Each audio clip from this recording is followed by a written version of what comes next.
শুরু কর। আসসালামু আলাইকুম গাইস, আপনারা সবাই কেমন আছেন? আজকে আপনাদের দেখাবো এই মোটরটা কি সমস্যা, কি করলে ভালো হবে সেটা বুঝাবো। এই মোটরটায় পানি উঠছে না, কি কারণে পানি উঠছে না সেটা আপনাদের দেখাবো। কি কারণে পানি উঠছে না দেখতে থাকুন। একটু কাছে নিয়ে আয়।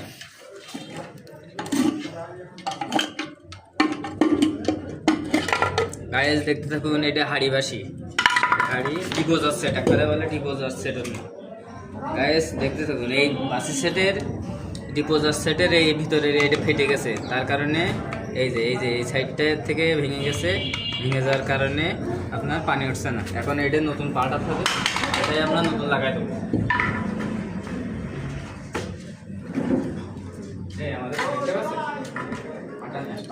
গাইস এখন আমরা নতুন হাড়ি বাসি লাগাচ্ছি। এই বাসি সেট ফেটে গেছে, তার এটা নতুন লাগাচ্ছি, দেখতে থাকবো। এখন এটা আঠা দিয়ে লাগাতে হবে, আঠা দিয়ে।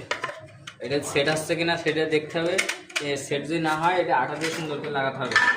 আপনারা দেখুন কীভাবে লাগাচ্ছে, আপনারা শিখতে পারবেন কীভাবে কাজ করলে হাড়িবাসি লাগালে সঠিকভাবে লাগাবেন, আপনাদেরও হবে।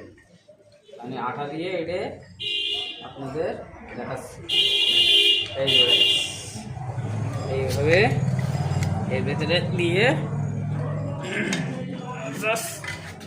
এই পাশটা একটু আটা দিয়ে সুন্দর করে দিলে মানে হাওয়া নেবে না।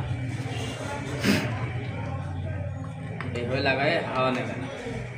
আমাদের একটু নাড়াচাড়া করে দিলেন, জাস্ট এইভাবে দিয়ে সুন্দর করে বসিয়ে এইভাবে দিয়ে জাস্ট আবার রাবারটা সুন্দর করে বসে এইভাবে সেট করে এইভাবে লাগাই।